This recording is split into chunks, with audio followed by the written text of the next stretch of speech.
Right, దీనికి సంబంధించి ఇటు ఆర్టీవీ వీడియోని చూస్తున్న చాలామంది వ్యూవర్స్ దీనికి సంబంధించి వాళ్ళ అభిప్రాయాలను కూడా కామెంట్ రూపంలో తెలియపరిచారు. ఆ కామెంట్స్ని కూడా కొన్ని చదివి వినిపించే ప్రయత్నం చేస్తాను. ఒకసారి మనం చూస్తే కనుక, మన దేశం ఇరాన్కు మానవతా సాయంగా మెడిసిన్ అలాగే చిప్స్ని పంపినప్పుడు ప్రజలు సాయం చేస్తే తప్పు ఎలా అవుతుంది సార్ అంటూ కొంతమంది క్వశ్చన్ చేస్తున్నారు. Definitely okay, I accept with your point. But ఇటు నేషన్ ఫస్ట్ రిలీజియన్ నెక్స్ట్ అని నేను భావిస్తున్నా.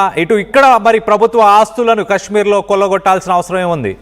ఇక్కడ ప్రజలకి చాలామందికి మౌలిక వసతులు లేని వ్యక్తులు కాశ్మీర్లో కూడా చాలామంది ఉన్నారు. ఎలక్ట్రిసిటీ లేని వాళ్ళు, అలాగే ఎడ్యుకేషన్ లేని వాళ్ళు, హెల్త్ ఫెసిలిటీస్ లేని వాళ్ళు, వాళ్ళ కోసం స్కూల్స్ కానీ వాళ్ళ కోసం హాస్పిటల్స్ కానీ అలాంటి వాటి కోసం కాశ్మీరీస్ ఎందుకు డొనేషన్స్ని పెట్టలేదు? పహల్గామ్ దాడిలో చనిపోయిన వ్యక్తుల కోసం డొనేషన్స్ ఎందుకు పెట్టలేదు? అంటే ఇక్కడ ఉంటూ ఇక్కడే బతుకుతూ ఇక్కడ నేషనాలిటీ కావచ్చు, ఇక్కడ గవర్నమెంట్ స్కీమ్స్ కావచ్చు, ఇక్కడ ఐడెంటిటీ అన్నీ తీసుకొని మరి ఒక ఇరాన్ ప్రభుత్వానికి అక్కడ ఉన్న ఒక లీడర్ కోసం ఇలాంటి సాక్రిఫైసెస్ చేయడం కరెక్టేనా, సమంజసమేనా అన్నది నా ప్రశ్న.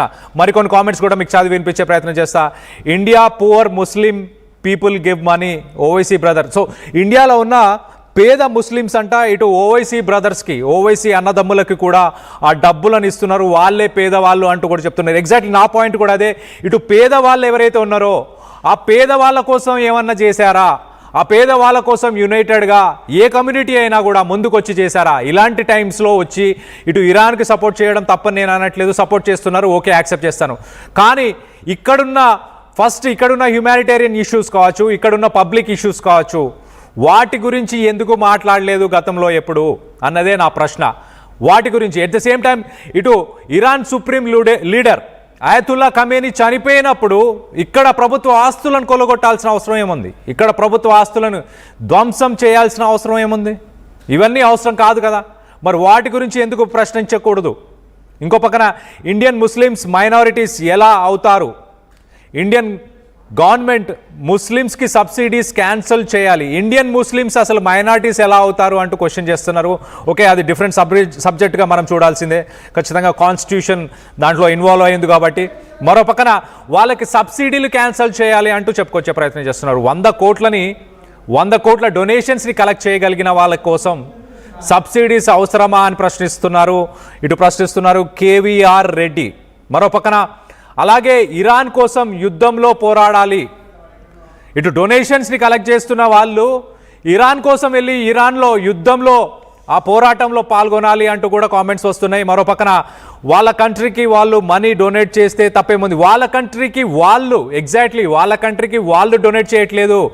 వాళ్ళు ఇక్కడ ఇండియాలో ఉంటూ ఇండియాలో ఎడ్యుకేషన్ కావచ్చు, ఇండియా గవర్నమెంట్ ప్రొవైడ్ చేస్తున్న ఐడెంటిటీ కావచ్చు, నేషనల్ ఐడెంటిటీ కావచ్చు, ఇవన్నీ యూటిలైజ్ చేసుకుంటూ అక్కడ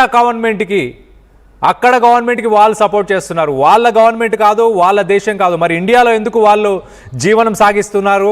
ఇండియన్ ఐడెంటిటీ ఎందుకు తీసుకెళ్తున్నారు ముందుకి? ఒకసారి ఓల్డ్ సిటీకి సంబంధించి మనం చూస్తే ఓల్డ్ సిటీలో కూడా ఎంతోమంది వ్యక్తులు ఇటు విజువల్స్లో మనం చూస్తున్నాం చాలా క్లియర్గా. ఓల్డ్ సిటీకి సంబంధించిన మహిళలు, వృద్ధులు, చిన్నపిల్లలతో సహా వేలాది మంది ర్యాలీగా ఇటు బయటికి వచ్చారు, ర్యాలీ తీశారు. అయతుల్లా ఖమేనీ చనిపోయినప్పుడు తన ఫోటోని యూటిలైజ్ చేస్తూ, అలాగే ఇప్పుడు కూడా వేలాది మంది ఇటు 100 కోట్ల సంఖ్యలో డబ్బులని డొనేషన్స్లా కలెక్ట్ చేసే ప్రయత్నం కూడా చేస్తున్నారు. మరో పక్కన ఇటు ఇండియాలో ఉంటూ ఇండియాకి సహాయం చేయకుండా ఇరాన్కి ఎందుకు చేస్తున్నారు? మరి కాశ్మీర్కి ఎందుకు సహాయం చేయడం లేదు అంటూ క్వశ్చన్ చేస్తున్నారు. ఎగ్జాక్ట్లీ ఇండియాలో ఉంటూ ఇటు ఇండియాకి ఎందుకు, ఇండియా క్రైసిస్లో ఉన్నప్పుడు, హ్యుమానిటేరియన్ క్రైసిస్లో ఉన్నప్పుడు, ఫ్లడ్స్ వచ్చినప్పుడు, లేకపోతే ఒక సైక్లోన్ వచ్చినప్పుడు, లేకపోతే ఒక అవలాంచో, లేకపోతే న్యాచురల్ డిజాస్టర్స్ వచ్చినప్పుడు ఇలాంటి ఒక మూమెంట్, ఇలాంటి ఒక డొనేషన్ ఎందుకు చేయట్లేదు అంటూ ప్రశ్నిస్తున్నారు. ఎగ్జాక్ట్లీ రాజు సకినాల కామెంట్ చేశారు, ఇండియా కోసం కూడా చేయాలి కదా, ఇటు ఇరాన్ కోసమే ఎందుకు చేస్తున్నారు అంటూ క్వశ్చన్ చేస్తున్నారు. మరికొన్ని కామెంట్స్ కూడా ఉన్నాయి, ఆ కామెంట్స్ కూడా ఒక్కసారి చదివి వినిపించే ప్రయత్నం చేస్తా. ఇటు ఎవరి కరెన్సీ ఎవరికి ఇస్తారు? ఎవరి కరెన్సీ ఎవరికి ఇస్తారు, కరెన్సీని కన్వర్ట్ చేస్తారు. మొత్తంగా కలెక్ట్ చేసిన తర్వాత ఆ కరెన్సీని కన్వర్ట్ చేసే ప్రయత్నం చేయొచ్చు. ఆ కరెన్సీని ఇటు బ్యాంక్స్ ద్వారా కన్వర్ట్ చేసి వాటిని ఇరాన్కి పంపించే ప్రయత్నం చేయొచ్చు. సో మొత్తం మీద ఇటు ఇరాన్ కోసం ఇంత మొత్తంలో 100 కోట్లు ఆ విజువల్స్లో మనం చూడొచ్చు. ఇంట్లో ఉన్న సామాగ్రి, ఇంట్లో ఉన్న విలువైన యుటెన్సిల్స్ కానీ లేకపోతే బంగారం కానీ మనం విజువల్స్లో చూస్తున్నాం. చూడండి, వాళ్ళ ఇళ్లలో ఉన్న బంగారంతో సహా, బంగారము, ఇత్తడి, రాగి, ప్రతి ఒక్క వస్తువుని ఒక వ్యక్తి అయితే మనం చూడొచ్చు, ఒక గొర్రె పిల్లను కూడా పట్టుకొని వచ్చాడు. దాన్ని కూడా నేను డొనేట్ చేయడానికి రెడీగా ఉన్నానంటూ. మొత్తం మీద ఇంకో పక్కన రైట్ సైడ్ విజువల్లో మనం చూస్తున్నాము ఆ కలెక్ట్ చేసిన అమౌంట్ని, ఆ కలెక్ట్ చేసిన ఆ ఐటమ్స్ అన్నిటినీ కూడా మొత్తానికైతే వాళ్ళు లెక్క వేస్తున్నారు. ఆ విలువని, వాల్యుయేషన్ని కూడా చేసే ప్రయత్నం చేస్తున్నారు. ఆ కరెన్సీ నోట్ల వాటన్నిటిని కూడా, కలెక్ట్ చేసిన నోట్స్ అన్నిటిని కూడా కౌంట్ చేస్తూ ఆ డొనేషన్స్ ఎవరైతే ఇచ్చారో వాళ్ళ నంబర్స్ని, వాళ్ళ డీటెయిల్స్ని కూడా రాసుకునే ప్రయత్నం చేస్తున్నారు. ఇటు సిల్వర్ ఆర్నమెంట్స్, అలాగే ఇటు రాగికి సంబంధించి కావచ్చు, గోల్డ్ ఆర్నమెంట్స్, కాయిన్స్తో సహా, ఆ పాత్రలతో సహా అన్నిటిని కూడా యాంటిక్ మెటీరియల్ ఉన్నట్టుంది, యాంటిక్ మెటీరియల్స్ని కూడా కలెక్ట్ చేస్తూ వాటన్నిటిని కూడా మనం చూడొచ్చు. నెత్తి మీద పెట్టుకొని ఒక మహిళ వచ్చే ఆ విజువల్ని కూడా చూసాం. 100 కోట్లని ఇంత తక్కువ టైంలోనే కలెక్ట్ చేశారు. మరి రానున్న రోజుల్లో 1000 కోట్లకి టార్గెట్ పెట్టుకున్నట్టు కూడా తెలుస్తుంది. మొత్తం మీద ఇటు మన దేశంలో, ఇటు ఇండియాలో ఉంటూ ఇటు మరొక దేశానికి ఇలాంటి ఒక సపోర్ట్ని ఎలా చూడాలి? నేషనల్ ఐడెంటిటీ ముందొస్తుందా, రీజనల్ రిలీజియస్ ఐడెంటిటీ ముందొస్తుందా? ఇటు భారతదేశంలో ఉంటూ, ఇటు భారతదేశంలో humanitarian crisis, public issues, national disasters ఇలాంటివి జరిగినప్పుడు మరి సిక్కులు లాంటి కమ్యూనిటీస్ ముందుకు వస్తుంటాయి. మరో పక్కన ఎన్జిఓస్ ముందుకొచ్చి సపోర్ట్ చేస్తూ ఉంటాయి. మరి అలాంటప్పుడు వచ్చే వ్యక్తులు, ఇప్పుడు ఈ ఇరాన్ సమయంలో వచ్చిన వ్యక్తులు మరి హ్యుమానిటేరియన్ క్రైసిస్ వచ్చినప్పుడు ఎందుకు ముందుకు రావట్లేదు అంటూ ఇటు సోషల్ మీడియాలో డిస్కషన్ నడుస్తుంది.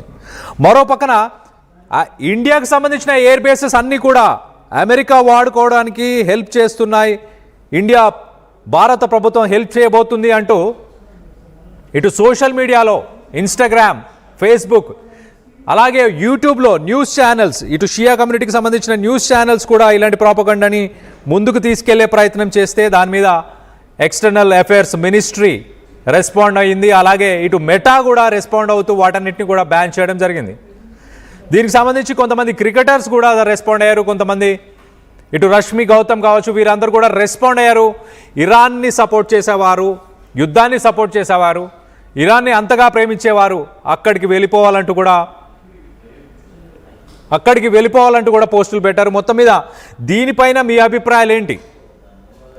ఇటు ఇంతగా డొనేషన్స్ని కలెక్ట్ చేస్తున్నందుకు వాళ్ళని ప్రశంసిస్తారా, లేకపోతే ఇటు ఇండియన్ గవర్నమెంట్ తీసుకున్న డెసిషన్ని రెస్పెక్ట్ చేస్తారా? వార్ విషయంలో కావచ్చు, ఇరాన్, ఇజ్రాయెల్, అమెరికా విషయంలో కావచ్చు, గవర్నమెంట్ పాలసీని సపోర్ట్ చేస్తారా, లేక